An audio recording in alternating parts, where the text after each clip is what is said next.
Welcome to Manabadi videos. NTA అవలంబించిన కొత్త process వల్ల చాలా షిఫ్ట్స్ వాళ్ళు మార్క్స్ పోగొట్టుకుంటున్నారు. మరి ఆ షిఫ్ట్స్ వాళ్ళు ఎవరు, ఎన్ని మార్క్స్ పోగొట్టుకుంటున్నారు అనేది ఈ వీడియోలో చూద్దాము. ఫస్ట్ టైం వచ్చిన యూజర్స్ ఖచ్చితంగా ఛానల్ని సబ్స్క్రైబ్ చేసుకోండి. సబ్స్క్రైబ్ యూజర్స్కి మాత్రమే మనము జేఈ కౌన్సిలింగ్లో ఇన్స్టిట్యూట్స్ ప్రయారిటీ లిస్ట్ ఏ రకంగా పెడితే మీకు టాప్ ఇన్స్టిట్యూట్స్లో సీట్ వస్తుంది. అలాగే ఎంసెట్కి సంబంధించి 30 days ఫ్రీ కోచింగ్ అండ్ ఐపీఈకి సంబంధించి గెస్ట్ పేపర్స్, మోడల్ పేపర్స్ ఇవ్వడం జరుగుతుంది. అండ్ ఈ కీ యాజ్ వెల్ యాజ్ కొన్ని ఇంపార్టెంట్ డాక్యుమెంట్స్ టెలిగ్రామ్ ఛానల్లో పెట్టున్నాను, జాయిన్ అవ్వండి, వాటిని డౌన్లోడ్ చేసుకోండి. ఫైన్ స్టూడెంట్స్, ఇది మనకు ఫైనల్ ఆన్సర్కి రిలీజ్ అయిపోయింది. ఇది మనకు వాళ్ళ వెబ్సైట్లోనే దొరుకుతుంది, అలాగే టెలిగ్రామ్లో కూడా ఉంది. ఒకసారి అయితే దీన్ని డౌన్లోడ్ చేసుకోండి. దీని ప్రకారం ఇక్కడ మనం చూస్తే దీంట్లో కొన్ని క్వశ్చన్స్ని డ్రాప్ చేయడం జరిగింది. డ్రాప్ అంటే ఇప్పటిదాకా మీరు డ్రాప్ అనే టర్మ్ వినుండరు. దీని ద్వారా ఏంటంటే ఆ క్వశ్చన్ ఆ సెషన్లో ఇంకా తీసేశారనమాట. సో టోటల్గా మీకున్న 75 క్వశ్చన్స్లో ఎన్ని క్వశ్చన్స్ అయితే తీసేశారో దాన్ని మైనస్ చేయాలి. Say for example 22nd morning shift వాళ్ళకి ఒక క్వశ్చన్ తీసేశారు అంటే 75 - 1 74 క్వశ్చన్స్ మాత్రమే ఆ సెషన్లో కన్సిడర్ చేస్తారు.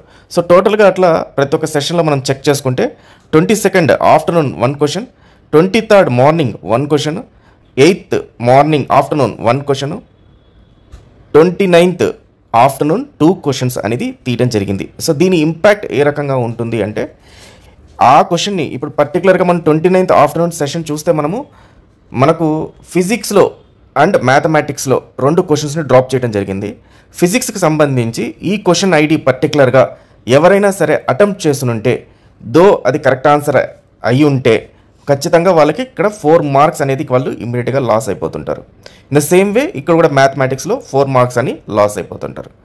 అదే ఇన్ కేస్ ఈ క్వశ్చన్ని కానీ స్టూడెంట్స్ అటెంప్ట్ చేయకుండా ఉంటే ఈ 2 క్వశ్చన్ని ఖచ్చితంగా వాళ్ళు అక్కడ మార్క్స్ అనేది సేవ్ అయితే చేసుకున్నట్టు అనమాట. ఎందుకంటే దీని బదులు వేరే క్వశ్చన్స్ని వాళ్ళు చేస్తుంటారు కాబట్టి సో ఖచ్చితంగా మార్క్స్ అనేవి వచ్చి ఉంటాయి. అటెంప్ట్ చేసి కరెక్ట్ అయితే మాత్రం వాళ్ళు ఈజీగా 4 మార్క్స్ అనేది లాస్ అయిపోయి ఉంటారు. అటెంప్ట్ చేయకుండా యాజ్ వెల్ యాజ్ అటెంప్ట్ చేసేది రాంగ్ అయితే మాత్రం వాళ్ళు ఈ 4 మార్క్స్ అనేది గెయిన్ అయ్యి ఉంటారు అనమాట. సో ఈ రకంగా ఎవరైతే ఈ క్వశ్చన్స్ అటెంప్ట్ చేస్తారో వీళ్ళందరికీ కూడా ఈ షిఫ్ట్స్లో పర్టికులర్గా మనకు మార్క్స్ అనేది లాస్ అయినాయి.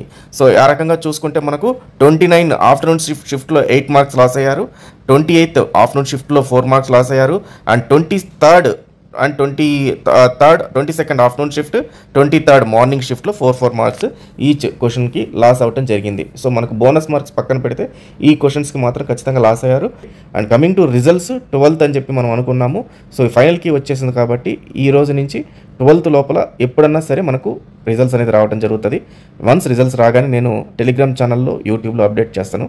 సో వాటి రెండిట్లో మీరు సబ్స్క్రైబ్ చేసుకొని జాయిన్ అయ్యి ఉండండి. ఇమీడియట్గా మీకు నోటిఫికేషన్ అనేది వస్తుంది. So all the best students, thank you much.